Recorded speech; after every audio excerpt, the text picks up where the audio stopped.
आजकाल वस्तू आणि माणूस याच्यामध्ये माणसाचं महत्त्व कमी होऊन वस्तूचं महत्त्व वाढलेलं आहे.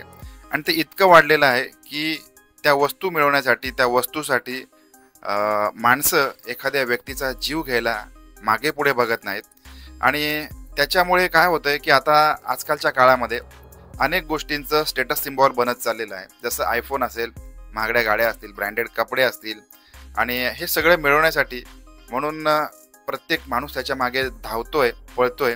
परंतु जर का अशा वेळेला एखाद्या व्यक्तीला एखाद्या वस्तूचा हव्यास असेल आणि जर का ती वस्तू त्याला हवी असेल, तर ती व्यक्ती कुठल्याही थराला जाऊ शकते. आणि कुठल्याही थराला जाऊ शकते म्हणण्यापेक्षा एखाद्या व्यक्तीचा समोरासमोर जीव घेऊ शकते. नमस्कार, कारनामा मराठी क्राईम स्टोरीमध्ये मी वैभव आपल्या सगळ्यांचं स्वागत करतो. आता हे सगळं सांगण्यामागचा उद्देश काय आहे, किंवा ही घटना कुठे घडलेली आहे, कशा स्वरूपामध्ये घडलेली आहे, आणि या घटनेची तीव्रता काय आहे, हे सगळं बघण्यासाठी आपल्याला जायचं आहे उत्तर प्रदेशमध्ये. उत्तर प्रदेशमध्ये लखनौ या ठिकाणी ही घडलेली घटना आहे. याच्यामध्ये एक भरत नावाचा डिलिव्हरी बॉय आहे. हा डिलिव्हरी बॉय फ्लिपकार्ट या कंपनीसाठी त्याचा तो काम करतोय. आणि सकाळी उठायचं, ऑफिसला जायचं, जे काही त्याचं डिलिव्हरीचं काम आहे ते करायचं, घरी यायचं, असा त्याचा दिनक्रम होता. त्याला त्याची एक बायको होती आणि त्याचा संपूर्ण जो परिवार आहे हा त्या फ्लिपकार्टच्या हे जे त्याचं काम चालू होतं, डिलिव्हरीचं काम चालू होतं, या कामावरती त्याचं सगळं अवलंबून होतं. आणि याच भागामध्ये तो एका भाड्याच्या खोलीमध्ये त्याच्या बायकोसोबत सुखाने संसार करत होता. जे काही उत्पन्न मिळेल त्याच्या उत्पन्नावरती त्याचं घर सुखाने चालू होतं. पण सगळे दिवस सारखे नसतात आणि त्याच्याही आयुष्यातला 23 सप्टेंबर हा दिवस काळा दिवस होता. कारण नेहमीप्रमाणे तो त्याच्या कामावरती गेलेला होता आणि कामावरती गेल्यानंतर त्या भागामध्ये जी काही डिलिव्हरी असेल ती त्याला करायची होती. त्याच्यामुळे मग त्याच्याकडे एक पार्सल दिलं गेलं. हे जे पार्सल होतं हे पार्सल होतं फोनचं. या पार्सलमध्ये साधारणपणे 1.5 लाखाचे 2 आयफोन होते. आणि हे आयफोन त्याला एका विशिष्ट ठिकाणी जाऊन त्याला डिलिव्हर करायचे होते. आणि यासाठी म्हणून तो निघालेला आहे. काहीच वेळापूर्वी त्याने त्याच्या बायकोसोबत संपर्क साधलेला होता आणि हा फोन त्याचा शेवटचा फोन ठरणार होता. आणि त्याच्यानंतर मग तो त्याचं जे काही काम होतं हे काम डिलिव्हरी करत करत एका घरापर्यंत पोहोचलेला आहे.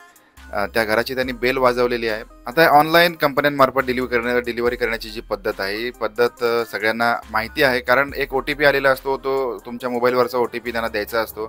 आणि जे काही ट्रान्झॅक्शन असेल, जर का ऑनलाईन पेमेंट असेल तर तुम्ही डायरेक्टली वस्तू घेता, आणि जर का कॅश ऑन डिलिव्हरी असेल तर त्यावेळेला तुम्हाला त्यांना पेमेंट करावं लागतं आणि मग ती वस्तू तुमच्या ताब्यामध्ये येत असते. अशा स्वरूपाचा कॅश ऑन डिलिव्हरीचा त्यांच्या ट्रान्झॅक्शनमध्ये जो व्यवहार होता तो त्या प्रकारचा होता. त्याच्यामुळे मग हा जो डिलिव्हरी बॉय आहे त्याने त्या तरुणाकडे रक्कम मागणी केलेली आहे, पैशाची मागणी केलेली आहे. त्यावेळेला मग त्यांच्यामध्ये थोडीशी वादावादी सुरू झालेली आहे. आता खरं तर हा फोन कॅश ऑन डिलिव्हरी होता, त्याने त्याला देणं भाग होतं, जे काही व्यवहार पूर्ण करणं गरजेचं होतं. परंतु तसं न करता हा जो तरुण आहे या तरुणाने फोनच्या बदल्यामध्ये कॅश न देता त्यांच्यासोबत भांडण सुरू केलं आहे. आणि हे भांडण अशासाठी होतं की त्याला तो फोन खरं तर फुकटामध्ये पाहिजे होता.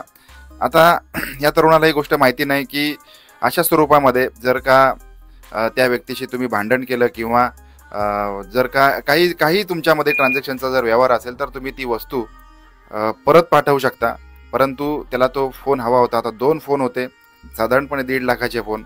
आता हे त्याच्या घरी डिलिव्हर होत असताना मग त्याने त्या डिलिव्हरी बॉयला त्याच्या घरामध्ये जबरदस्तीने खेचून घेतलेलं आहे आणि त्याचा गळा आवळायला सुरुवात केलेली आहे आणि त्याला त्या ठिकाणी जीवानीशी मारलेलं आहे. आता हे सगळं झाल्यानंतर त्याने त्याच्याकडचे जे फोन होते हे फोन काढून घेतलेत आणि त्याचा जो दुसरा मित्र, त्याचं नाव आहे आकाश, याला त्याच्या घरी बोलवून घेतलं. घरी बोलवून घेतल्यानंतर मग आता त्यांच्यापुढे प्रश्न होता की ह्या मृतदेहाचं करायचं काय. आणि मग त्यांनी तो मृतदेह एका पोत्यामध्ये गुंडाळला आहे. आणि जशी वेळ मिळेल तसं त्यांच्या सगळ्या लोकांच्या नजरेआड राहून मग तो मृतदेह त्यांनी एका कॅनॉलमध्ये फेकून दिलेला आहे. त्या ठिकाणी त्यांनी आंघोळ केले आणि आपल्याकडून काही झालेलं नाही अशा आविर्भावामध्ये हे दोन्ही तरुण आपापल्या घरी आलेले आहेत.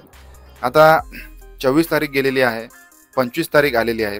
आता 25 तारीख आली तरी हा डिलिव्हरी बॉय आपल्या घरी गेलेला नाही आहे. त्याच्यामुळे मग त्याची जी बायको होती हिला चिंता वाटत होती, त्याच्यामुळे मग तिने रितसर पोलीस स्टेशनमध्ये जाऊन तक्रार दाखल केलेली आहे आणि या ठिकाणी मग पोलिसांनी त्यांचा तपास सुरू केला आहे. जी काही अधिक माहिती असेल, तांत्रिक माहिती असेल, कॉल डिटेल्स असतील, हे सगळं करताना मग एक गोष्ट लक्षात आले की या डिलिव्हरी बॉयचा एका व्यक्तीसोबत शेवटचा कॉल झालेला आहे आणि हा जो शेवटचा कॉल होता त्या व्यक्तीच्या घरी पोलीस गेलेले आहेत. त्यावेळेला त्याच्या घरामध्ये सदर व्यक्ती उपलब्ध नव्हती, तो कुठेतरी फरार झालेली होती. त्याच्यामुळे मग या व्यक्तीच्या मागे पोलीस गेलेले आहेत आणि त्याला मग पोलिसांनी शिताफीने अटक केली. त्यावेळेला दुसऱ्या एका तरुणाचं नाव तेही समोर आलेलं आहे. मग दोघांकडे घासून पुसून चौकशी केली असता त्यांनी जो गुन्हा केलेला आहे हा गुन्हा कबूल केलेला आहे.